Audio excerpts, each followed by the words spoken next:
My dad truly believed that this glass could be something. Space for years. Okay, I'm not. $4 grand. $4 grand, that's probably my... From a killer ride to something straight out of Star Trek. Welcome back, Pawn Squad. Get ready to explore the shady side of the pawn world as we uncover 5 super rare illegal items encountered on Hardcore Pawn. Another day at the pawn shop, and you never know what surprises will walk through that door. Today we've got Seth bringing in something that's blowing everyone's mind, and boy is he in for a shock.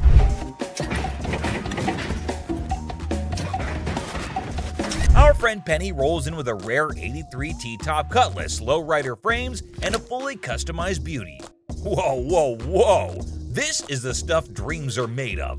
These babies are like finding a needle in a haystack these days, and you can see Seth's eyes light up with excitement. Easy there, Seth, don't get too carried away. We see all types of old cars come through the store. Does it do the 4-wheel hop? It could if you wanted it to. This amazing car is decked out with 4 switches and can hop up to 72 inches in the front. And guess what? If you're up for it, it can even do a 4-wheel hop. Talk about a versatile ride. If you wanted it to, it's equipped to. But it's very rare we see a tricked out car that actually jumps off the ground. This car is the real deal, folks. It's got all the bells and whistles you could imagine. How often do you come across a fully equipped ride like this? Seth can't help but admit that it's incredibly rare to see a car that's not only fully customized, but can also jump off the ground. He can't resist showing off, telling us about the car's 4 hydraulic pumps and a whopping 14 deep cycle batteries. More batteries mean more power, right? Seth and his buddy can't resist the temptation to hop in and experience it firsthand. And let me tell you, they are having a blast.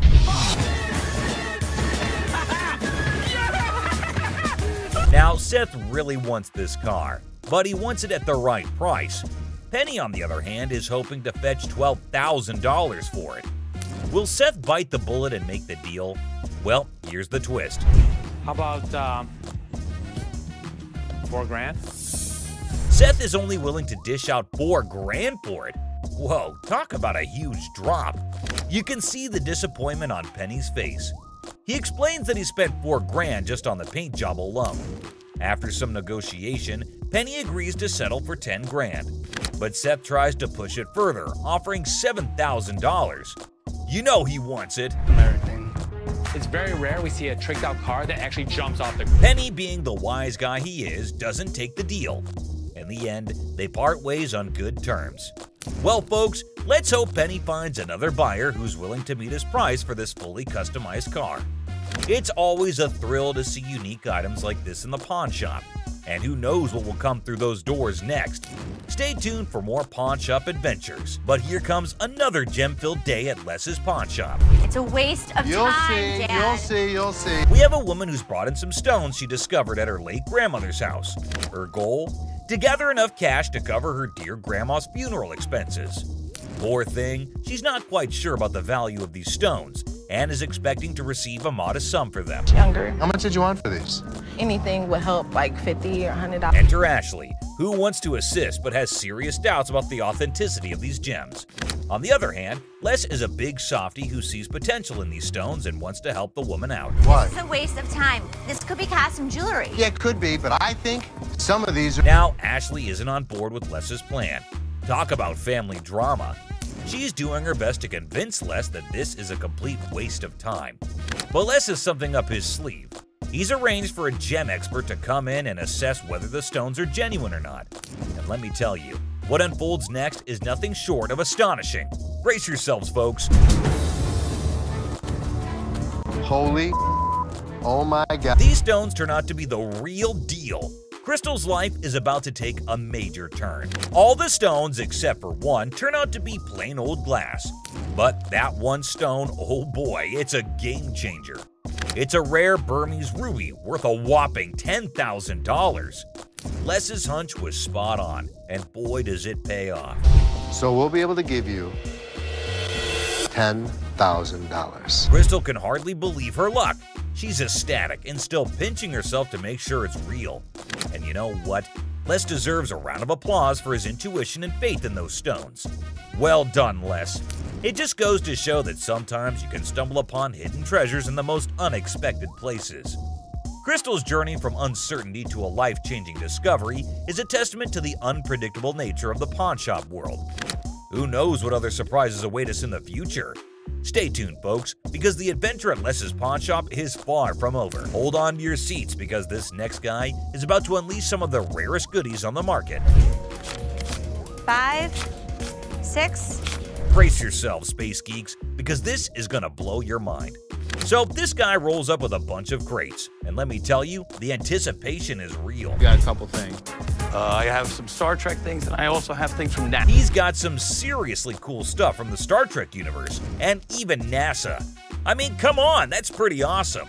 It's clear that this dude is a space enthusiast through and through, and his collection is off the charts. Honestly, it's a total flex. Like seriously, you gotta take a look at this thing. This is all the kind of stuff that you're into. Now, here's the kicker. Ashley confesses that she and her brother aren't exactly die-hard Star Trek fans. But guess what? Every time they get anything Star Trek related in their shop, it flies off the shelves. I'm not a Trekkie girl, my brother's not a Trekkie guy, but when we get Star Trek stuff in here, it flies off. Talk about a lucky break, huh? This guy managed to gather all these valuable items from various Star Trek conventions across the country, thanks to his gig as a truck driver. Talk about dedication to the cause. But wait, it gets even better. He pulls out this kit from Paramount Studios, which is a seriously impressive piece in his collection. To give to radio station to run ads for the show. It's an authentic set that was sent to a TV executive when Deep Space Nine first hit the screens. Now that's some next-level stuff right there. You can't help but appreciate the sheer coolness of it all. Here's the catch, though. All this awesomeness comes at a price, and Seth, our shop owner, is taken aback by the asking price. This was $1,000? Yes. Wow. $1,000? Yes. Why? Why is that so Because much it's money? custom built, and it all lights up and works.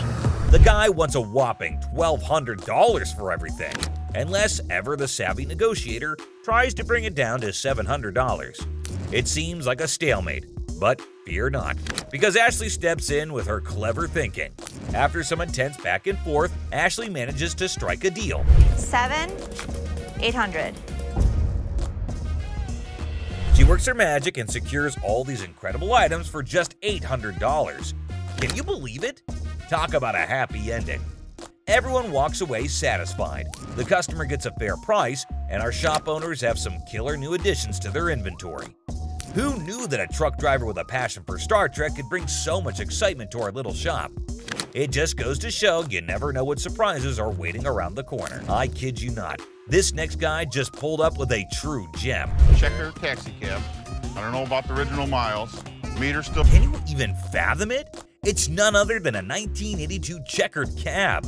Whoa, now that's what I call antique. Take a gander at this beauty. It's in remarkable condition. It's evident that the owner showered this car with lots of love and care. Kudos to him. Did you call for a cab? Did you call for a cab? Now, hold on to your hats because there's more to this story. Our daring duo, Les and Seth, decided to peek under the hood. Lo and behold, their jaws dropped. Look at that thing purr. Don't you lose money because you get there quicker?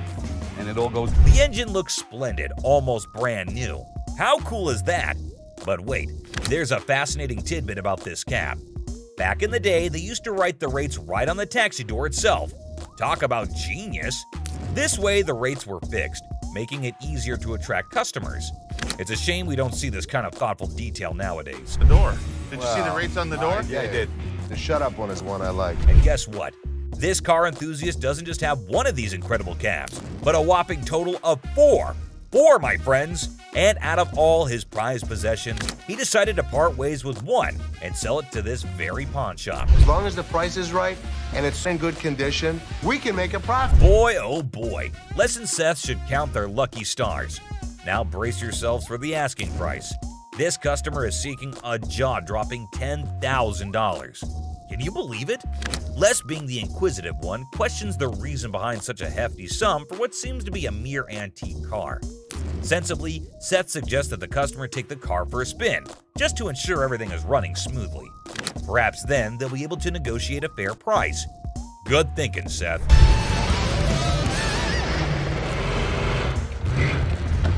Les, ever the insightful one, recognizes that this is not just any ordinary car. It's a masterpiece, a truly unique item. Plus, considering its excellent condition, they can actually turn a profit from it. However, much to their disappointment, the customer refuses to budge below $8,500. Sadly, no deal can be made today. Nonetheless, Les wishes him luck, and we join him in hoping that the right buyer comes along for this exceptional ride. Fingers crossed, this next guy brought in something, and you won't believe what it is. You want $950? This guy walked in all eager to sell something big, and boy did he deliver. When he unveiled the item, everyone's jaws hit the floor. Well, I hear you guys buy silver. We do. That's the Silver Surfer. I'm talking about a life-size Silver Surfer from the Fantastic Four. Can you believe it? This thing is massive and made entirely of silver. It's a sight to behold. Now, let me fill you in on the backstory. This customer explains that this Silver Surfer was actually a display piece for the movie Fantastic Four: Rise of the Silver Surfer. They made a total of 1,500 of these bad boys. Can you imagine? But here's the kicker. Is it actually silver? This is literally just a regular mannequin and plywood. The customer reveals that this is just a regular mannequin covered in a vacuum metal plastic wrap. He actually got it from a movie theater where he used to advertise. And get this, he owns his own comic book store. I advertise that, and I own a comic book store. I said, and that's how he managed to convince the set designer to let him take it home. And the next day, it was proudly displayed in his shop for the next 5 years. Talk about a cool collector's item. Now hold on to your seats, because things are about to get interesting. This guy is asking for a whopping $2,000 for the Silver Surfer. And let me tell you, he seems pretty darn adamant about it. Like, take a look at this. I want $2,000 for it. Why? Ashley, always the one to ask the tough questions, wonders why it's priced so high. The customer confidently explains that outline. It's actually valued at $3,000, and he wants a fair price for it. Oh, and here's a fun fact for you. The Silver Surfer was actually voted one of the top 50 most recognizable comic book heroes in America. Pretty cool, huh? Ashley, being the shrewd businesswoman she is, gives the customer a reality check. She offers him a lesser amount for it, stating that it's the best she can do. But the customer stands his ground and refuses to go below $1,000. That's quite a gap to bridge. To buy this from you for $500. But then in comes Seth, our resident genius manipulator. What he does next and how he convinces the customer will truly shock you.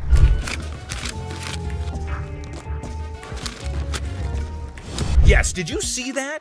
He slyly takes out the money, slaps it on the desk right in front of the customer, and presents him with a take-it-or-leave-it offer of $900. The tension is palpable. What do you think this man will do? Take it or leave it. It's clear that he's holding out for a higher price. Hey, sometimes you gotta stick to your guns. Well, after giving it some serious thought, the customer ultimately did decide this. It's a pleasure. We're gonna go surfing on home. See you later. And walked away from the deal. But wait, there's more. You think Les will let him walk away like this? Les has something up his sleeve, and he does this. Where I want it. If you're gonna walk for $50, you're gonna pack it back up, you're gonna take it back. Well, after mulling it over, the customer finally caved in and agreed to Les's offer. That's the kind of influence Les has, folks. Somehow, people just can't resist his charm. Now, with everyone on the same page, they can all happily move forward. It's smooth sailing from here on out. And that concludes our thrilling journey through 5 super rare illegal items on Hardcore Pawn. Which of these were your favorite? Let us know in the comments below. And if you enjoyed this video, don't forget to hit that like button and subscribe for more action.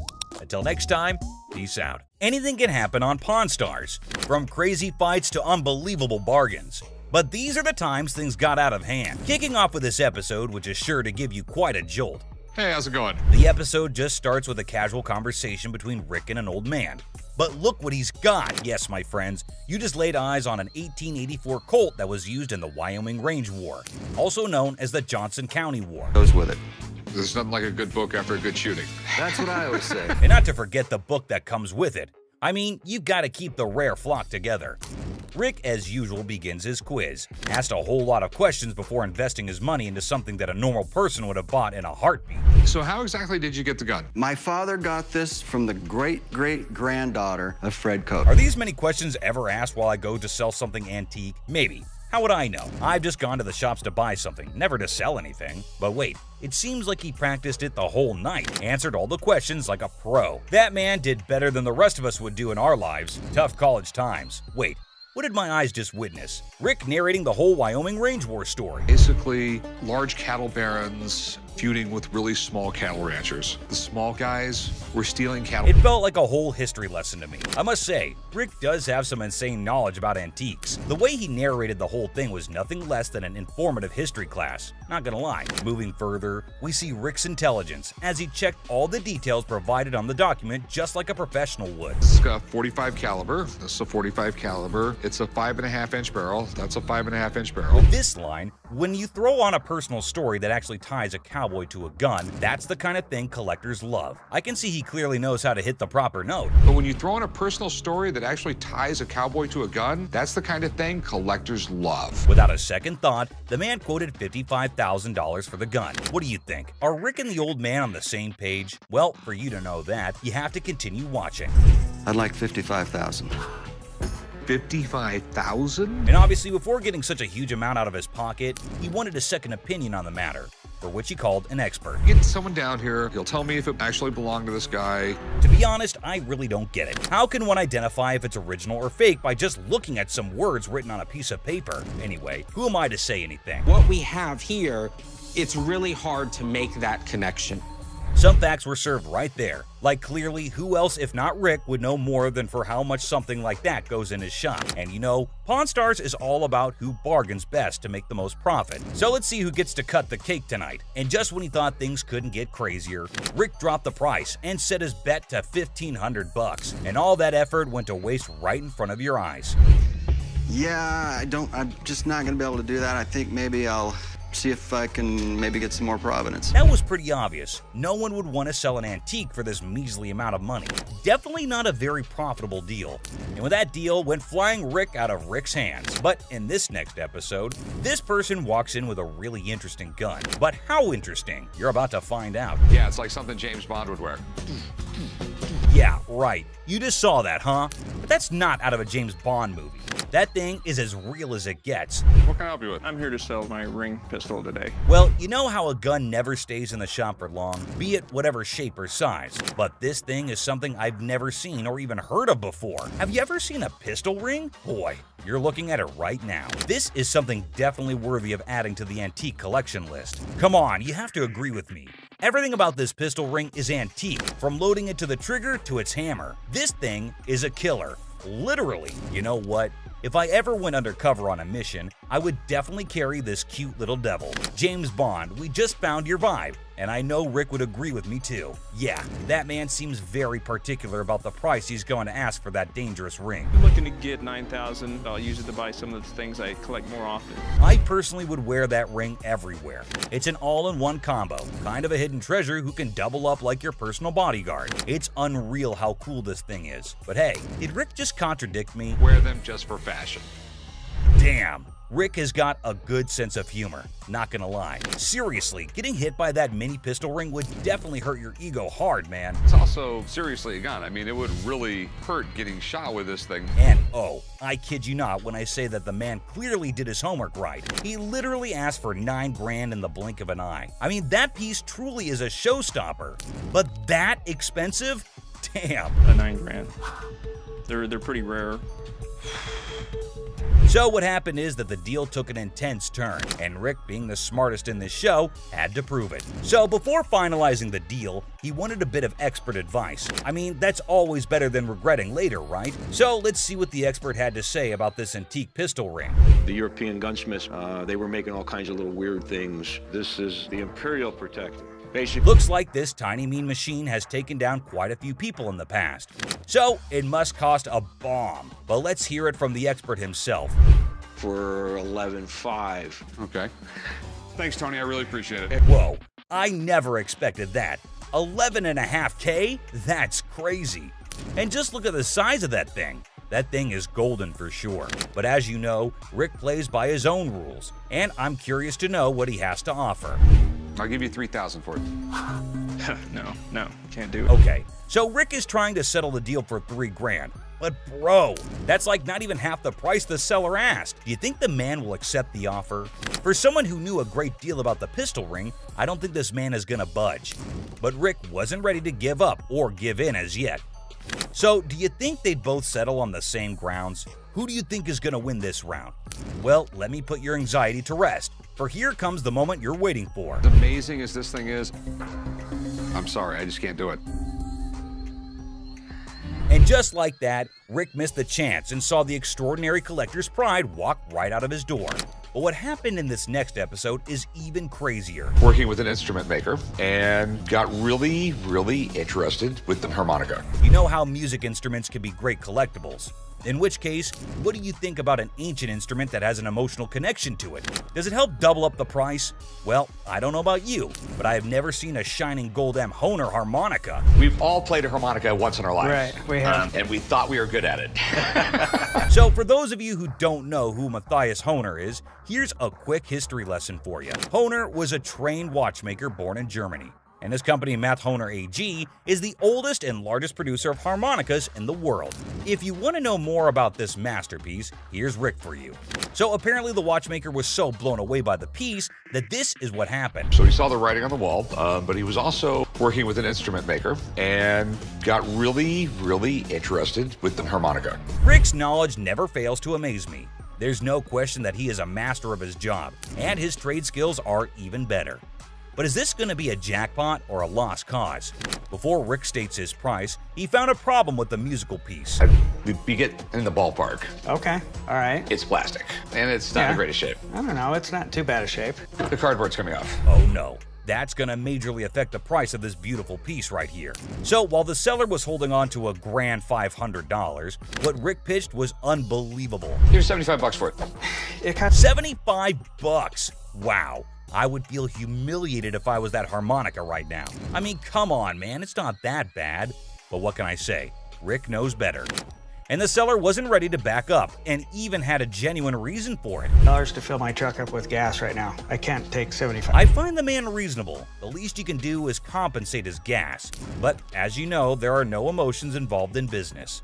Rick's not taken aback by anything, and sticks with his price, but he failed to grab the deal.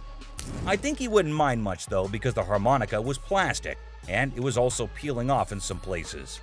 So sadly, the seller needed to go back home with the broken instrument, and he couldn't even make enough money for gas anyway. Next up, we got this interesting thing that you'd never expect at a pawn shop. The guy just pulled in the parking lot with a boat he wants to sell. So Chum and I... Yes, it's a freaking boat! What you're looking at is a 1958 Sea Flight Glastron, and this is no common sight, y'all. Rick and Chum came to take a look at the huge and fascinating boat, and it looks like they already like what they're looking at. 57 Chevy, didn't they? Sure did. Is it a convertible? And how can something start without Chumley's irrelevant questions, right? Like always, he was more worried about the boat being convertible or not. Well, Chum, you definitely cannot expect everything to be fancy, okay? Despite that, I can't help but love Chumley's confidence. Meanwhile, the seller has made up his mind to demand a hefty $10,500 for the boat. Let's hope he can make just as much from the master of negotiation. And this time, the item in question was a timeless beauty, created in 1958, standing tall, defying the effects of time. Whoever maintained it surely did it with the utmost care and dedication. Great work right there, but I think someone is already getting busy coming up with the numbers. It looks just like the 57 Chevy I got for the old man's birthday. It's definitely tempting because Rick's already deciding how he was going to pitch this look-alike a 57 Chevy. this Glastron boat is awesome, but boats are tough to sell, so it has to be a home. Like he already said, boats are money pits. I mean, nobody would want to keep this huge boat in their homes as an antique. Quite rare, as the word suggests itself. But this seller is definitely giving Rick tough competition. With all that USP knowledge he was throwing about, he came in here ready to face the pawnbroking world. Do you know why? Because it was a little 17-foot boat. No, because it was fiberglass. No more wood boats. Wood boats were moving out. But what happened next was totally unexpected. 10-5. In an unexpected turn, the owner of the boat bravely revealed a startling price tag: $10,500. Wow, that's crazy. What do you think Rick is going to do? Will he buy it or break it? I don't even want to make you an offer. There's too much work that's got to be done for me to make anything. Did you see that? Rick didn't even make an attempt to convince the donor to accept a lesser price. But that's exactly what the show is all about, expecting the unexpected. But you cannot miss this museum piece that just made its entry into the shop today. A man brought in an ancient coin, a portrait of Julius Caesar from the month before he was assassinated. Well, I have a coin here. It's a portrait coin of Julius Caesar from the month before he got assassinated. But before that, quick history lesson. Did you know Caesar was the first living person to be depicted on Roman currency? Back then, this honor was only reserved for the gods, so you can imagine Caesar's position in the society. So you know that having him on a coin is quite exclusive, and any historical coin collector would be yearning to get their hands on this coin. Would do what was necessary to preserve the Republic. Okay, and no matter what he did in office, Rick was taken in by the intriguing offer, and his sincerity came through, creating a favorable environment for a possible deal. Rick, though, sticks to his strategy since he was logical. As you know, the man is a smart specialist who always seeks professional advice before taking major action. But let's see what the price on offer is. how much were you looking to get out of it? I want $4,400, please. Okay. I like this man's confidence and how he's so adamant about the asking price, exactly the way it should be. The style is correct. Everything is right. Okay. It's perfectly genuine. The expert's analysis is giving us a ray of hope with each passing second. So let's see what the experts have to say. $1,500. Retail? Retail. Wait, what was that?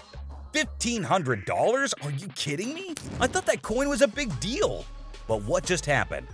It's ridiculous. I mean, sometimes you can never explain how things turn out to be in the pawn world. Just like this episode where a man walked in claiming to have a 1951 Yankees team signed ball. 1951 Yankees team signed baseball. For those who may not know, the New York Yankees of the 1940s and 1950s were the most dominant team in baseball history. They won 10 World Series titles only between 1947 and 1962. Including their 5 consecutive World Series victories from the 1949 to 1953 season. However, things have now taken a turn, and the glory remains in history. Coming back to the item in concern, the seller also claimed that the ball had the signatures of around 22 to 23 Yankee players from around that time. And out of all of them, it had the signatures of Joe DiMaggio and Mickey Mantle. Got about 22, 23 signatures on The year 1951 holds a special place in baseball history, as it was Joe DiMaggio's final season and Mickey Mantle's first. Also, Yankees won their 14th World Series that year. Buckle up, because this episode is sure to amaze you. My grandfather went to a game in 1951 with my mother and received The seller said that it was his grandfather who managed to get this iconic baseball. According to him, his grandfather went to a game in 1951 with his mother and received the autographs from a friend of his that was involved with the team. Well, sounds fair enough to me. Baseball doesn't really mean a lot to me. It's got some family heritage, but it's a baseball. I wonder why so many people want to sell something that has an emotional connection with them. But the seller's reason behind selling such an iconic ball seems pretty fair to me. This would be perfect for the company softball game. Chomway, I'm fixing to hit you. Charlie was trying to play the fool, but Benjamin remained unaffected, steadfastly focused on the business at hand. Benjamin saw nothing but the business and got right back into it. I don't trust this guy. I don't trust nobody. Especially when they're trying to sell me. Benjamin, I can feel you totally. It's not like we don't trust anybody, but it's always better to be sure when there's a ton of money involved. No doubt the expert had to be called in. I do believe that this is a genuine 1951 Yankees baseball. Whoa, it looks like there's some good news for the man, and we might see some bills going out of the shop. But wait, don't be sure. You never know when the deal goes south. I think $3,000 is a reasonable amount for the ball. With audacity that leaves me breathless, a staggering demand of $3,000 was quoted for the ball.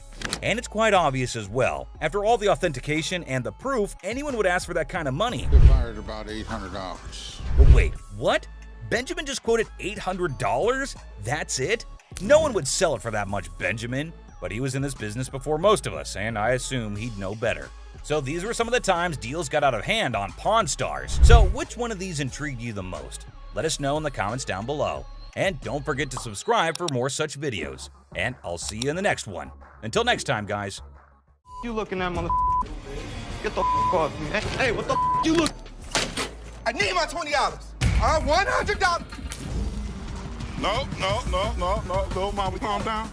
From crazy intense fights to mind-blowing brawls, without further ado, let's jump into some wild action in today's list of the best fights on Hardcore Pawn. You won't believe how much this customer did when he couldn't take in the truth. Get the out of here, man. Get the out of here. Why are you standing behind me? It's a bright and sunny day at the pawn shop, but hold on to your hats, because we're in for a wild ride. This cool and laid-back Albanian dude strolls in with a bunch of ancient comic books. When I say cool, I mean it. Like, look at this. Bless.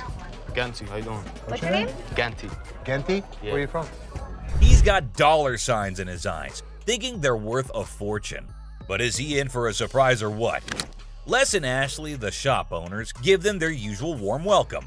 The customer proudly showcases his prized comics, claiming they're from the groovy 70s and in mint condition. He's even bold enough to demand a whopping $2,000 for the lot. What? They are shocked. How much did you want for him? I was looking around 2,000, man. $2,000. But our savvy Ashley ain't falling for it. She spots the bent corners and unimpressive preservation, grilling the customer about their sorry state. Poor fella, he's speechless. Didn't see that coming, did he? These, do you see the edges? That's just one of them. Come on. No, actually, that's all. Ashley cuts straight to the chase and offers a jaw-dropping $5 for the entire stack. Yep, you heard it right. A gigantic drop from his lofty $2,000 expectation. Naturally, our customer isn't happy with the lowball and tries to haggle. But kudos to Ashley and Les. They hold their ground, eventually nudging the price up to a massive $6. Come on, you guys, just work with me a little bit. Give me something, you know what I mean? 6? And that's when things go from zero to chaos. Our previously calm customer suddenly loses it, accusing the shop of playing mind games. Leslie tries to calm him down, reassuring him they're not joking around. But no, he won't take their word for it. He insists on verifying the authenticity of the comics, and Ashley's response takes him to new levels of shock. From the 1970s. So am I. I don't give a where you. Oh boy, buckle up, because it's all downhill from here. The customer starts swearing up a storm, slamming the table like a man possessed. He's convinced he's being duped, and boy is he fuming. Like you're playing me right now, because I know this is worth way more than $6. The situation gets so out of hand that a burly bodyguard has to step in and escort him out. But wait, there's more. Right before leaving, he pulls a move that really ticks off another customer.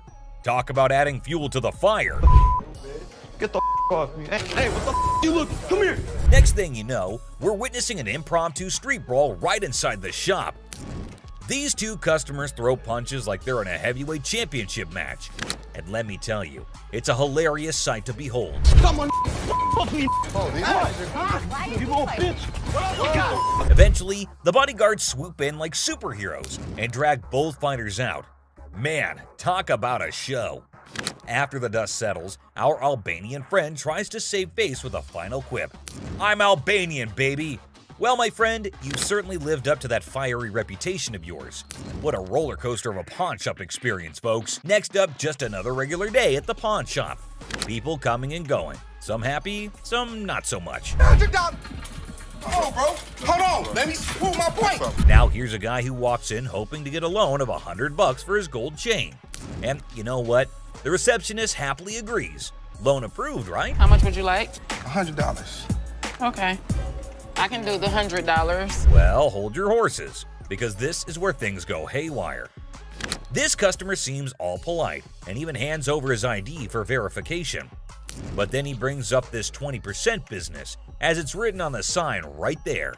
The receptionist is completely lost, and the customer starts explaining how he should get 20% added to the $100 loan, making it $120. Put my 20%, right? What 20%, sir? The sign right here says I get 20%. But the poor receptionist has no clue what he's talking about. Politeness goes out the window, folks. The man's anger instantly flares up when he realizes the receptionist is clueless. He asks her if she's ever seen the sign in her life, and boy does he point it out right in front of the shop. Talk about intense. Sir, I don't know what you're talking about. Is you serious? Yes, sir. Ma'am, you ain't never seen the sign? Now, this angry customer won't let it go. His voice keeps getting louder, drawing everyone's attention in the shop. Supposed to get 20%. You said you gonna give me 100. I get 20% of 100. We see as the bodyguard's on alert, and even Seth, the boss, steps out of his office to see what the commotion is all about. The man keeps angrily repeating that he's supposed to get that 20% with $100. When the receptionist refuses to budge, he demands to see the manager. Seth steps up and asks the customer to read the sign again. He patiently explains what it actually means. At another pawn shop, bring me in the ticket, and when you take it out of that pawn shop, I'll give you 20. But does our furious customer listen? No way. He's sticking to his guns, dead set on his demands. He even goes back and snatches the sign to show it to the receptionist and Seth. You can practically feel the tension, folks. If Seth wasn't behind that glass, this guy might have thrown a punch. Clearly, he's not thinking straight. That's when the bodyguard steps in and takes the sign away from him. Hey, straight up, my man, let this go. Let this go. 20%. The angry customer doesn't even give Seth a chance to explain. Oh boy, talk about rage blinding a person. This irate customer keeps shouting in the shop, demanding his 20%, hoping someone will back him up. Sir. Why? Well, because you're false advertising. I guess you think I You're not letting. But here's where things escalate. This customer challenges Seth to step out of his glass office and face him like a man. Whoa, the temperature's rising in here. But Seth's having none of it.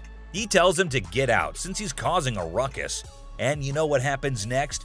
He gets escorted out by the bodyguard. And get this, he tries to take the sign with him. I'm getting something out this bro. I'm you down for the sign, my man. I'm gonna take you down. Gotta admit, that's a bit hilarious. But the bodyguard quickly snatches it back, and the customer keeps cursing as he leaves the shop. But wait, there's more. To show his anger, this guy grabs a harmless plant and throws it on the ground. Huh, $20 worth right there, bitches. Oh, man. What did the plant do to him? Seriously, what did the plant ever do to you, man? And off he angrily storms away. It's never a dull day around here, is it? This next lady has real poor luck, but it does not excuse her behavior. Wait, man. The door's right there. Have a good day. Because you got a big dude, you think you hot? So this lady storms into the store demanding her stuff back, which happens to be just 2 TVs. The receptionist asks her for some ID and tickets as proof, but this lady is completely clueless. I need your ID or the tickets. My what? She doesn't have any of those things, and here comes the shocker. Her boyfriend pawned off her belongings. Can you believe it? Now she wants them back, and it's a pretty messed up situation to be honest. She explains to the receptionist that she can't provide the required documents because her no-good boyfriend isn't even around anymore. He left her high and dry. Ouch, that's gotta hurt. Now Ashley, who overhears the whole thing, initially sympathizes with this poor girl. But hold up, that sympathy doesn't last for long, and for good reason. I feel terrible for her, but I can't help her without her ticket. This customer suddenly loses her mind, like all the anger in the world has consumed her. And guess what she does next? Brace yourselves, people. She starts yelling and banging on the glass window, demanding her precious TV. Don't bang on my window! Seriously, that's not how you get things done. Even if someone is trying to help you, no one will tolerate that kind of behavior. Ashley, understandably furious, tells her to back off. The situation gets so heated that Ashley has to step out of the room to confront this unruly customer. And guess what? This lady has the audacity to threaten Ashley. Well, Ashley isn't one to back down, so she tells her to get the heck out of the shop. This customer is beyond crazy, I tell you. It seems like she had a truckload of problems even before she set foot in the store. What? I dare you. Now, the bodyguard steps in to escort her out, but oh boy, this girl goes on a rampage. She knocks over everything in her path, completely enraged. Come on, girl, you seriously need to chill out. Bye! What? Finally, they manage to get her out of the shop, but you won't believe what happens next. Unlike the previous guy who threw a plant, this woman tries not once, not twice, but 3 freaking times to break back into the store. I mean, seriously, woman, get a grip on yourself. This is just embarrassing for everyone involved. But damn it, we're not your local psychologist neither. Even the bodyguard has had enough at this point, and he can only imagine what kind of crazy exchange must have taken place. Man, oh man, what a wild scene that must have been. This next guy is the most polite guy you'll see. But things take an interesting turn. I'm trying to help you solve your what you issue. mean? What you mean? Well, folks, let me tell you about this wild encounter that went down, starting with a seemingly innocent greeting. Hey, how are you? I'm good. How are you? Well, actually, I'm not doing so good. Little did anyone know, trouble was brewing. You see, this poor customer was feeling down because his dear grandma had passed away. He needed to sell something urgently to scrape together enough cash to cover his rent. Now that's a tough spot to be in, right? Enter Ashley, a real gem of a person. She genuinely empathized with this guy and offered a helping hand. So the dude decides to sell his late grandma's ring, thinking it's made of real gold and worth a fortune. Ashley, being the responsible gal she is, takes a good look at the ring to verify its authenticity. And guess what? It's not the real deal, folks. It's as fake as a knockoff Rolex. Okay. Do you have anything? Naturally, Ashley breaks the news to the guy and asks if he's got anything else to pawn instead. But this fella, he ain't buying it. He's convinced that Ashley's got it all wrong, and he wasted his precious time chatting with her. Well, hold your horses, buddy. Ashley calmly reassures him that his time wasn't wasted and suggested he could pawn his TV instead. But oh boy, this suggestion hit a nerve. He starts acting all weird and uncooperative, throwing a tantrum. TV. You can pawn your TV. What the I look like? Now, here's where things get intense. Ashley's just trying her darn best to help this guy out, but he's not having it. He demands his ring back and starts searching for someone else to deal with. I'm trying to do whatever I can to help him. This not making no sense. And when Ashley tries to explain that she's simply doing her job to lend a hand, it's like a switch flip inside this guy's head. He goes ballistic, questioning Ashley's every move and acting all erratic. It's honestly a bit scary, folks. Believe it or not, this fella has the audacity to tell Ashley to lower her voice, even though he's the one causing all the ruckus. Talk about pushing boundaries. He even has the nerve to put his hand on her face trying to belittle her. And get this, he's not even listening. Lower your voice. Don't Lower your tell voice. me Lower what your to do. voice. Don't Lower your push your- voice. He's busy with his threats, making Ashley's job even harder. But our girl Ashley, bless her heart, stands her ground like a champ. But wait for it, folks. Here comes the jaw-dropping twist. Out of nowhere, a hero emerges. My face. Lower your Don't voice. put your You got finger me. in No, you got me. Bam! This mysterious stranger slams our angry customer to the ground, WWE style. Can you believe it? And that's not all, folks. This hero then grabs the unruly fella and drags him out of the place. Because guess what? The dude still won't quit. On the ground. On the ground. On the ground, mother. He keeps up with his nonsense, making threats and vowing to return for more. Seriously, what on earth did Ashley ever do to deserve this kind of treatment? It's downright mind-boggling, folks. Well, the last person on this list is no less than any other irrational person than earlier. If the item was worth the money, I would give her money, but he was a loudmouth. It's just another ordinary day at the shop when this woman walks in, hoping to make some quick cash by selling her jewelry. Pretty common scenario, right? How you doing? I'm good. Trying to find this here. Well, here's the twist. It's also quite common for people to claim that their jewelry is real, when in fact, it's not. But it all depends on how they react when they find out the truth. Now, this particular woman already seems a bit agitated as she approaches the counter to sell her rose gold earrings. Les, the shopkeeper, takes a look at the earrings and bluntly informs her that the color is not real. Surprise, surprise. I can feel you. Okay, so what's up? They're not real. The woman didn't see that coming. Les goes on to explain why the color is faded, indicating that the earrings are not made of real gold. Now, you'd expect her to accept the reality and move on, right? Nope, not this lady. Instead, she comes up with a lame response like, well, duh, that's because it's rose gold. Seriously? I mean, it's common knowledge that when the color starts fading on real gold, it's a clear sign that it's not genuine. But this woman insists it's two-tone rose gold, while Les insists it's just some base metal. They were just base metal. It's not gold. Base metal is going to turn colors when you put chemicals on it. Come on, lady, listen to the expert here instead of getting all rude. The fact is, base metal changes colors, not real gold. It's pretty clear that this woman just wants some money and has the audacity to demand $200 for those earrings. And as if being rude wasn't enough, she starts hurling abuse at poor Les. That real rose gold earrings, man, I need $200 right now. What the is the... Talk about being confused and disrespected. I can't blame Les for not taking that kind of nonsense. So the bodyguard steps in to escort the woman out of the shop. But guess what? She keeps insisting that she wants her money and even asks the bodyguard to check the earrings again. Seriously, lady, drop it already. Here's the funny part, and you'll never guess what Les did next. Yeah. You want me to wrap these up? Yes, he did that. I mean, why bother with someone who refuses to listen, right? Eventually, the woman is escorted out by Les and the bodyguard. But she doesn't give up that easily. She actually tries to break into the shop not once, not twice, but 3 times. I can't help but feel secondhand embarrassment for her. It's like witnessing pure insanity. He's out. In conclusion, this woman's behavior was out of line. Instead of accepting the truth and moving on, she chose to be rude, abusive, and persistent. It's a good thing Les and the bodyguard stood their ground and didn't let her disrupt the shop. Let's hope she learns a lesson from this and thinks twice before causing such a scene in the future. So, which one of these fights shocked you the most? Let us know in the comments below. If you enjoyed this video, hit that like button and subscribe for more action. See you on the next one, guys. That's my bitch. That's who I've been screaming for. Where's the manager? It's fire. Why'd you take my ring? I'm sorry. From Ashley shutting down disrespectful customers to Rich clapping back like a boss, these are the most angry moments on Hardcore Pawn.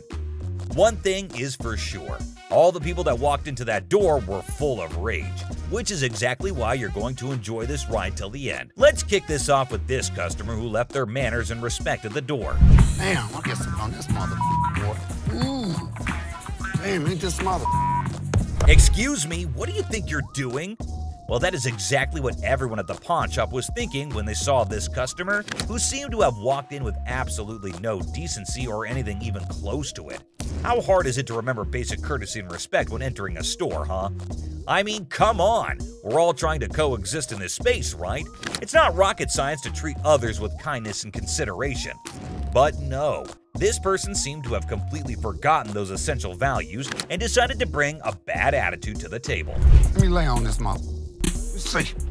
What's this? Table? This what? Oh my gosh, it's seriously disgusting to watch, you know?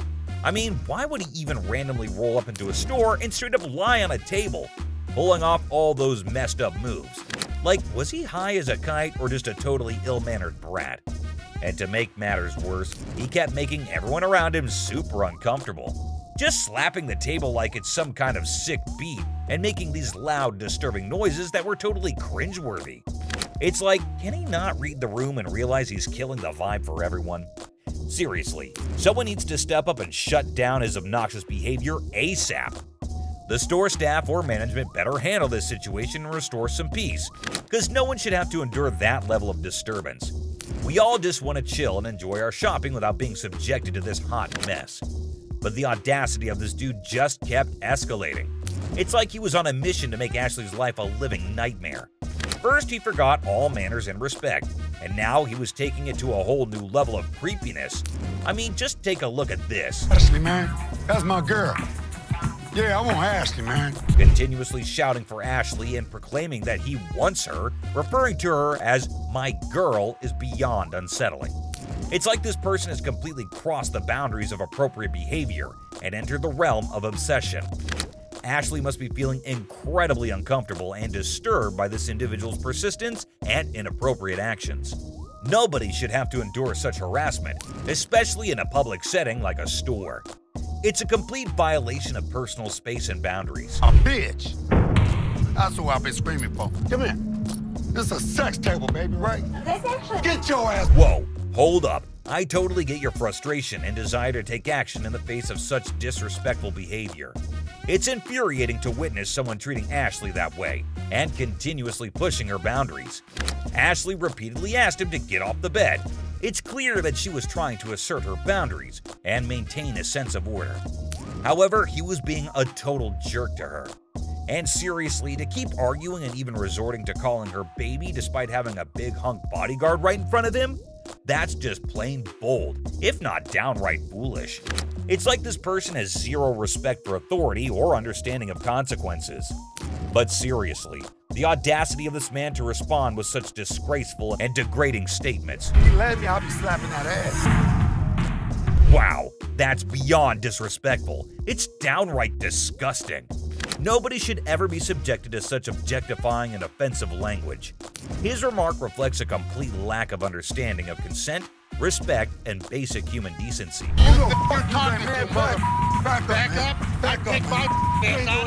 Yeah, that's what you face when you trouble the owner's daughter so much. I'm sure they didn't hit him right away, only because it was being recorded. I swear to God, Les turned blood red in anger and held the man by his collar to show him the way out. Get your hands off. Really or what? We go back, disrespecting my daughter like that. Time to get out. Oh my goodness, the audacity of that man is absolutely mind-boggling. To openly utter such vulgar and disrespectful remarks in front of Les is beyond comprehension. It's utterly revolting and completely unacceptable. Fortunately, it seems like the tides turned swiftly, and he finally realized the gravity of his despicable actions. Perhaps he must have seen the imminent danger of facing severe consequences for his repulsive behavior.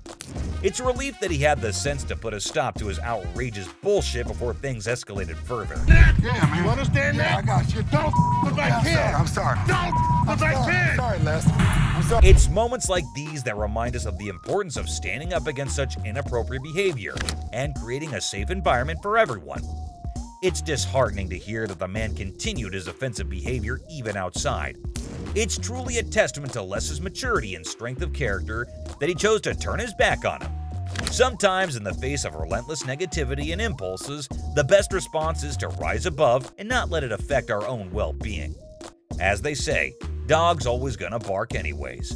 Those who thrive on spreading negativity and engaging in disrespectful behavior are often seeking attention or trying to provoke a reaction. By choosing to ignore him, Les demonstrated his resilience and refused to be dragged into his toxic cycle. This isn't the only time Ashley faced such abuse. This one woman went way out of her line, screaming and verbally abusing Ashley. Who's over you, ma'am? Me. It's somebody that's over you going to give me $500. No, not talking to me. This woman came in all generous and sweet, wanting to pawn her apparent iPad in exchange for $500 to bail her man. That's a red flag right there, ma'am. Anyways, when Ashley asked her how she estimated $500 to be the value, she was fumbling and gave a very lame reason. Because this is a new gig. So I should get $500. Yes. She clearly had no idea what it was. Don't worry, I won't leave you hanging wondering the same. It is an Asus Transformer, not an iPad, and definitely not worth $500. And pawned items are sold at lower rates so that everyone has some profit. Ashley straight up returns it, but the customer gets pissed at this. She gets really loud and asks Ashley to get the manager. Funny, ma'am, she is the manager. She asks her to get someone above her because she needs that $500. To this, Ashley did the most savagely epic things of all times. She looked around with an air of confidence and said, "Me," asserting herself as the undeniable queen of the room. Oh boy, I bet that moment sent shockwaves through everyone's minds. It was a jaw-dropping, awe-inspiring move that showcased her unapologetic dominance. Talk about a mic drop moment. Ashley truly proved that she reigns supreme, leaving everyone in awe of her sheer badassery. So, I'm gonna ask you to leave. No! I'm not going down my way until you run me mine! Run me. First of all, her voice is bugging my ears so much. The rest of it is just her shouting how Ashley's a bitch, and kept cursing her while security shows her the way out. You don't know me! You don't know me! You do not know me! You threaten me? You're out. You're not. For the last time, good lord, someone please ask her to zip it. And I swear, my poor ears were begging for mercy. But you know what? Kudos to Ashley for taking charge and showing her the exit door. She didn't let anyone rain on her parade and swiftly dealt with the situation like a boss. The store probably let out a collective sigh of relief when she was gone. Dude, just picture the chaos that would go down if your wife found out that you're selling her ring for some sick bike parts. Like seriously, can you imagine? You'd better brace yourselves, cause those punches would be heading straight in your direction. No doubt about it. And there's this next customer who's legit stuck in that exact nightmare scenario. I kid you not. The way he's being treated here is absolutely brutal. It's like a horror show unfolding right before your eyes. Why'd you take my ring? You won't even believe the level of harshness this poor dude is enduring. Get it appraised, see how much it might be worth. Okay. I also wanted to know how much you guys would give me for it. Like as a pawn, and then I paid. No way. That's one stunning piece for sure. But hold up. While Ashley was breaking down the pawn rules and laying out the options for getting the ring back, guess who decided to make an entrance? The original owner of the item, and trust me, she ain't looking too pleased about the whole situation. Talk about an unexpected twist, right?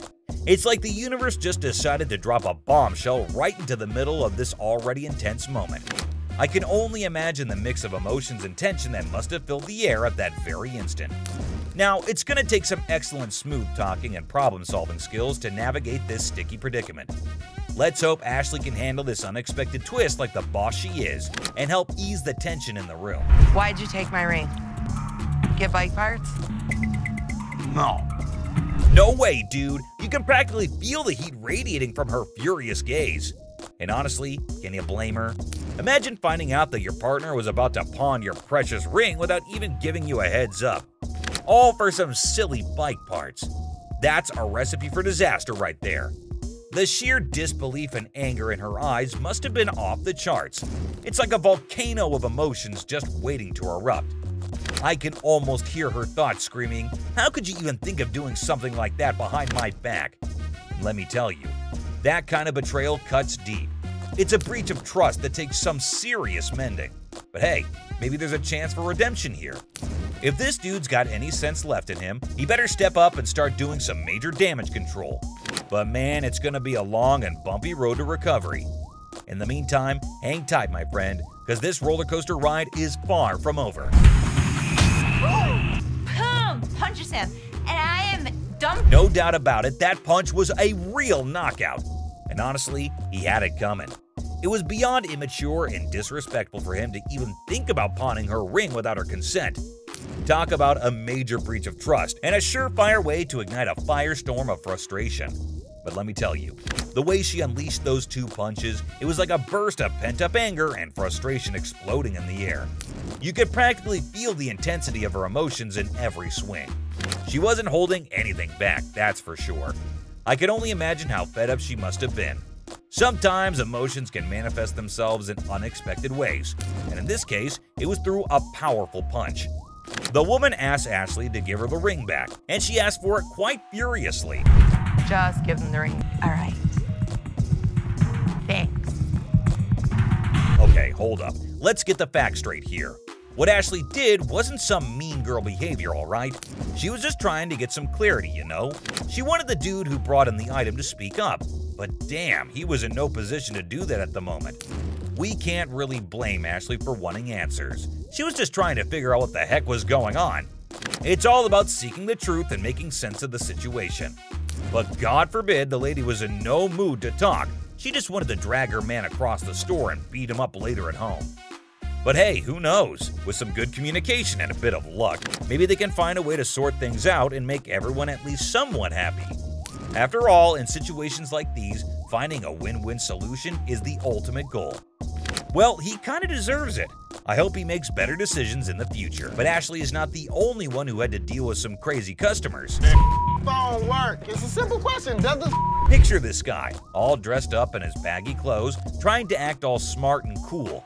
Classic, right? So he's claiming that he bought an iPhone from the store like 2 to 3 days ago. But now the camera isn't working and he's seriously ticked off about it. All he wants is a replacement phone. Simple as that. But hold up a sec. Did he bother to bring the receipt? That's the million-dollar question right there. Because you know, without that little piece of paper, it's gonna be a bit tricky to sort things out. I mean, come on, it's like buying a ticket to a concert and then trying to get in without showing it. No can do, my dude.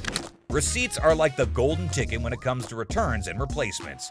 They're proof that you actually bought the item legit and can claim your rights if something goes wrong. Now, assuming he actually did bring the receipt, then it shouldn't be a major issue to get him sorted out. The store can check the purchase details, verify the warranty, and see what can be done about that faulty camera situation. It's all about following the proper procedure and making sure everything is legit. I ain't got it with me, I ain't bring it. So you're telling me you knew you had to get the phone exchanged and forgot the receipt? But Rich says they don't even sell iPhones for $200. So obviously my man over here is a scammer.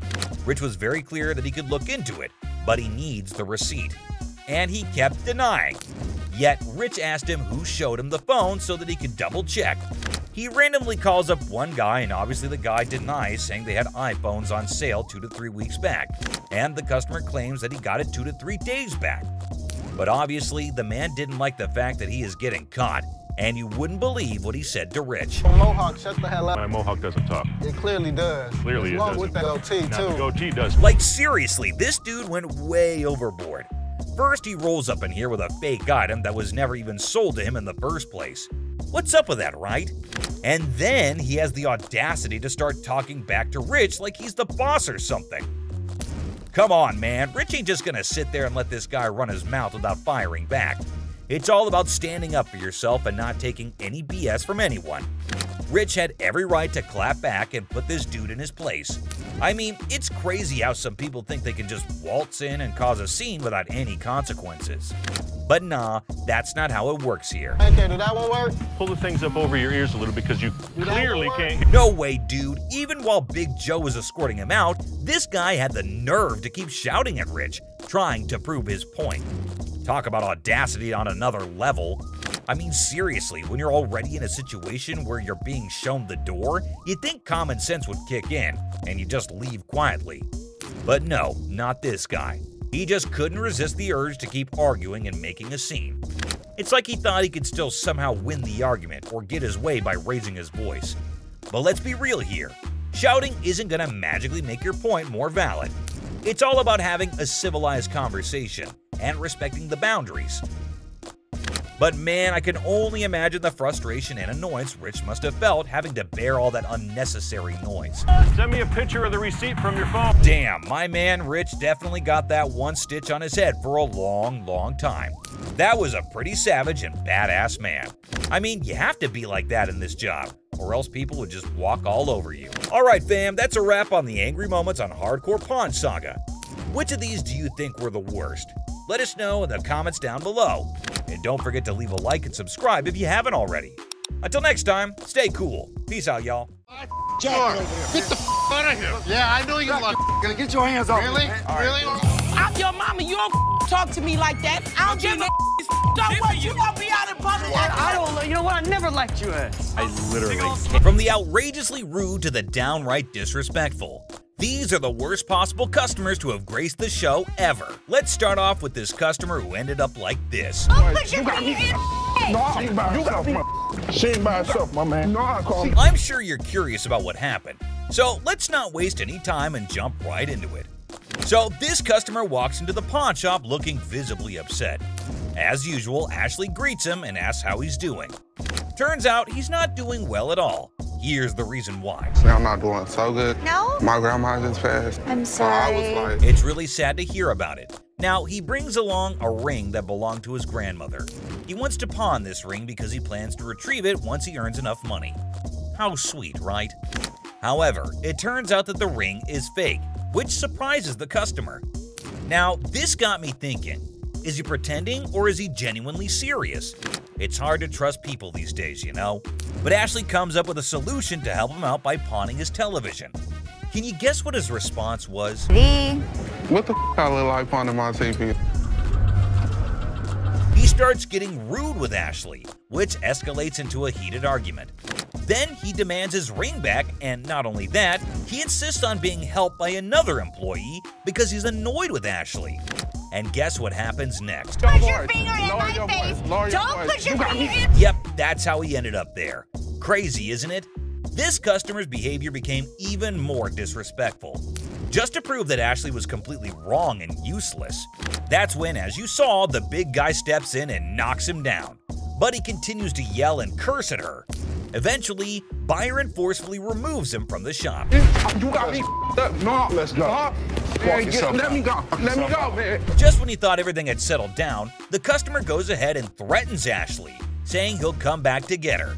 Oh dear, that's the biggest mistake he made since entering the shop. We all know what happens when someone messes with Ashley, right? Well, brace yourself and see it for yourself. On the ground. On the ground. On the ground. Dang, the customer was literally scared for his life. Next up, it was just another normal day at this famous pawn shop called American Jewelry and Loan, located right in the heart of Detroit, USA.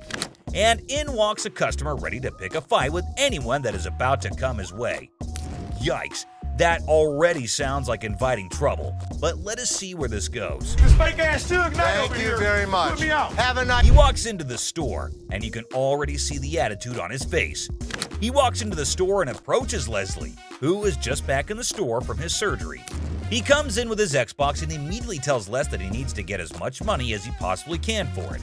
Like, obviously, that is clearly what everyone is here for at the pawn shop. He knew that they probably get a lot of Xboxes anyway, so that does not set him apart from the rest of the regular customers. When Les asked what he needed it for, this guy had quite a story to tell. And it is definitely a full-fledged roller coaster. He reveals that he needs as much cash as possible, and it is all for his girlfriend. Why, you ask? Because she got locked up in jail and he had to bail her out. I bet nobody saw that coming. This dude walks in and starts spilling some seriously bizarre beans. Now, Les wasn't sure if this guy was pulling his leg or being dead serious. But being the champ he is, he decided to hear him out anyway. So, here's the deal. This customer claims that his girlfriend, who happens to be a dancer, got nabbed by the cops the other night. And get this, they're accusing her of being involved in, wait for it, prostitution. Yeah, you heard that right. But our friend here is absolutely convinced that there's no way in heck that his lady is mixed up in that kind of stuff. Or maybe, just maybe, he's living in denial. Tough spot to be in, huh? I don't know about you, but I'm itching to find out what happens next in this mind-boggling tale. Will the truth come out? Is this guy delusional or are the cops mistaken? And here's what they had to say to justify his beliefs. That's a lie. She's a really good girl. I love her. Okay. She cleans, she cooks. She's nice. Well, I do not know about you, but cooking and cleaning does not make anybody a saint in the slightest. And when it came to striking a deal, the guy said all he needed was $300, as if it was a small amount. And Les was clearly not here for his unreasonable demands. Take a look at his reaction. I need $300. I can go 80 bucks. Oh my God. I need 300. Immediately, this customer gets enraged and begins demanding $300 for his Xbox, as if he was in a position to mark the prices. Here is what went down at the pawn shop. $300, dog. You don't have to raise your voice at me. You. The customer then starts cussing at not only Leslie, but literally everyone in the shop just because he got annoyed at the price Les stated, which was $80, which is way far from a whopper of $300. He even put his finger on Leslie's face, and that is when he knew it was time for this guy to leave. And he did not make it easy or go away quietly. Take a look at what went down. Thank you very much. Get this fake ass Suge Knight over here. Thank you very much. Put me out. Have a nice. Well, at least they wished him a good day. Moving on to the next. You talking to? Alright folks, let me set the scene for you. We got Sharonda and her son Deontay strolling into the pawn shop on a mission to get some bling bling for a special occasion. You see, it's Sharonda's birthday, and she's all about treating herself to some classic, fabulous jewelry. She's pumped, she's excited, she's ready to sparkle. But hold up, here comes Deontay acting like he couldn't care less. This kid's got an attitude and thinks he knows it all. He's annoying both his mom and Seth, the helpful employee trying to assist Sharonda in finding that perfect piece. Can you believe it? Talk about a party pooper. A pair of earrings catches her eyes, and she takes a look at it and asks for the price, to which Seth replies, $500. Except her son was in total shock over the price. Take a look at his reaction. That's a lot. That wouldn't even cost that much at a regular jewelry store. Well, that's okay. I like it. No, we're not a regular jewelry store. It's actually cheaper than you'd get it anywhere else. Seth was clearly annoyed at this boy's remarks because obviously he knew what he was doing, and his comments were not helping with the purchase. He kept saying that it would be cheaper at a regular jewelry store, when in fact, it was way cheaper here at the pawn store. Clearly, he did not understand the concept of it. Seth asked the guy where he usually went shopping, and when he said the mall, he asked the guy if that is where he got his earrings from. And get this, he paid $500 for it. So if he can buy earrings for that much money, why can't his own mother? Alright guys, brace yourselves for the next chapter in Sharonda's jewelry adventure. So she's browsing through the sparkling goodies and finds another piece that catches her eye. This time, it's a real beauty. But guess what? It comes with a price tag of a whopping $800. And let me tell you, Deontay's reaction? Yeah, it did not go over well. Not one bit. You gotta see this, folks. The tension in the air is thicker than molasses as Sharonda reveals her newfound treasure to her son. The look on his face says it all. Let's just say he wasn't exactly thrilled about the price tag. Things are getting real interesting now. Take a look. 800. Listen, you need to shut up before I knock you the for real. Sharonda finally loses her cool and tells her son to keep quiet because it is her birthday and she is allowed to pick out whatever she likes, and he definitely does not get any say in this. Seth comes to her defense too and tells the son that it's her birthday and her money, so she gets to make her choice. And then things take a turn for the worse when the son finds this out. So you spent $500 on those earrings? Yeah. They're CZ's. Watch your mouth. But that's bull. How the hell he's gonna tell me that? Look. Oh boy, things are about to hit the fan. Picture this. Our buddy here, he's all excited about his new earrings, only to discover that they're as fake as a $3 bill. And let me tell you, he is not a happy camper. The anger starts bubbling up inside him, and guess who bears the brunt of his frustration? Poor Seth, the pawn shop employee, gets hit with some seriously rude behavior. But hold up. Sharonda ain't having any of that nonsense. She's not about to tolerate her son's terrible attitude. I don't know who the you think you talking to, boo-boo, but you got me up. That's bull. You don't talk to me like that. All right. She even goes to take her slippers off to hit him. But by then, everyone in the store starts to stare at them, and it does not go well. Ow! She was hot. Who the is you talking to? Who the is you talking to, boo? She quite literally chased him out of the store, and that is what you get if you make your mom angry on her birthday, I guess. It's time to dive into this next customer named Michael, a regular at the pawn store who comes in with all kinds of things and tries to make them believe that it's something fancy and expensive, except it never ever is. Oh, what is it? As soon as he walks in, Ashley says it's this guy again, which just shows us he comes in every other day trying to dupe them. You would hope by now he has realized that it is of no use trying to dupe them into taking his stuff. Hold up, guys, we've got some serious history brewing here.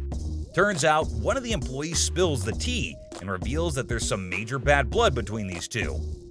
You see, there was this one incident where the employee refused to buy Michael's stuff, and ever since then, whenever Michael walks into the store, he can't help but unleash a storm of snarky comments and rude behavior towards the poor employee. But here's the thing, folks, that employee was just doing their job. It's a classic case of drama and tension in the workplace. Buckle up, because we're about to witness the clash of these two titans in the crazy world of hardcore pawn. This time, Michael approached Ashley and tells her that he has a mink coat for her. She immediately asked him if he had brought it in before, and he said he had not, but it was obvious to everyone except Michael that she did not buy a word he was saying. She was even more confused because it was the middle of summer, and he had just brought in a fluffy, thick jacket. And when she asked him if he had looked outside lately, this is what he had to say. Did you take a look outside recently? Oh, it's cold out there. Her face definitely says it all. Just to see if he was being for real, she asked him how he knew it was mink, and to that, he had the most ridiculous response. He said he just knew by touching it lightly. Ashley, however, immediately recognized it was not mink. She told him it was silver fox, and not even close to mink, so maybe he does not know it by just touching and looking. He even smells the coat and says that is mink for sure. When Ashley and the other employee take a closer look at it, they realize that the coat is actually ripped, and when they asked him about it, he had quite the answer prepared. Take a look. I was walking up there. Who knows? Laugh. Man, laugh louder if you're gonna smile. That was for sure not a normal reaction. The employee tells him that every time he comes in, it's something new, and almost all the time, it is useless junk. Michael did not react well to being accused of this, though, because he went off on the employee. What'd you say? Okay, okay, you cannot. You know what? You know what? I never liked you. The whole shop notices his angry rants, and very quickly the bouncers come to take him away before he causes any more of a ruckus than he already had. Ashley and the other employees both go outside to see what he's saying, and Ashley even asked him why he was being so rude to the employee when he had clearly done nothing wrong here. Every time I walk in and out, all I hear is, man, who's that bald ass? Get the out of here. Well, you're gonna make your way, you're not gonna do it, he will. After all his visits to the store, he definitely had this coming his way. And finally, down to the #1 worst customer. This customer was being disrespectful and disgusting at the store, and someone finally put him in place. Whew. You understand that? I got you. Don't with my kid. I'm sorry, man. You don't with my kid. He walks in and notices a table and immediately just announces to no one in particular that somebody needed to come to help him out with it. That's really not a nice way to ask. Jeez. Take a look at how he was behaving. Let me lay on this mother. You see, was a sex table? So for what? He was being very crude, and Ashley notices his presence there very quickly, especially considering how loud he was being. He again keeps shouting for someone to come help him, and then, you won't believe this, but he asks for Ashley in person and says she is his girl. Take a look at what he was saying, or rather shouting. Ashley, man, that's my girl. Yeah, I want Ashley, man. Oh boy, get a load of this, guys. Ashley was absolutely disgusted by what was going down. Turns out this dude we're talking about is a regular at this store, and he's always spewing disrespectful comments left and right. But here's the twist. Most of those nasty remarks are aimed right at Ashley herself. Can you believe it? But wait, there's more. This time, he's taking his craziness to a whole new level, and Ashley's never seen him act this bonkers before. He asks her what the table cost, and when she tries to reply, he says something completely horrible that caught everyone's attention. What you want for this table, girl? Get your ass over here and shut up. The moment she spots this guy on the table, she's like, "Yo, get off, dude." But he's not having it. He keeps telling her to shut up or get lost. That's when the bouncers step in, swooping in like superheroes to have her back in a flash. But here's the kicker, my friends. Even after all that, he still won't quit with the rudeness.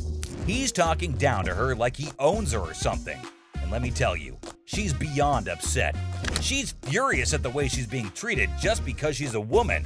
Take a look at what he's doing in the store. No, No, you be shush. quiet. Look, come this way, baby. Who do you Come think here, you are to talk to me like Bro, that? if you let me, I'll be slapping. Yo, hold up, people. Leslie catches wind of all the chaos and rushes in to see what the heck is going down. And let me tell you, he's in for a major surprise. When he hears just how incredibly rude this guy is being, he straight up loses it. It's time for a full-on showdown. And let me tell you, this customer is in for a world of hurt. I mean, seriously, who would even try to mess with Leslie, especially in his own store? It's about to go down, my friends. Over how? Look, I ain't even looking at this mother. Do you think you're talking to, mother? Back up, Back up. Leslie has reached his boiling point. He simply couldn't tolerate how this disrespectful dude was treating his own daughter anymore. Enough was enough, and he was ready to put a stop to this nonsense once and for all. Brace yourselves, because things are about to get real intense real fast. Without hesitation, he grabs the guy by the neck and firmly tells him to get the heck out of the store. And let me tell you, it's not gonna end peacefully. And that's a wrap, folks. We hope you enjoyed diving into the world of Hardcore Pawn and witnessing some of the absolute worst customers that have graced the shop. If you want more jaw-dropping stories and crazy confrontations, be sure to hit that like and subscribe button, and stay tuned for more epic episodes. Until next time, guys.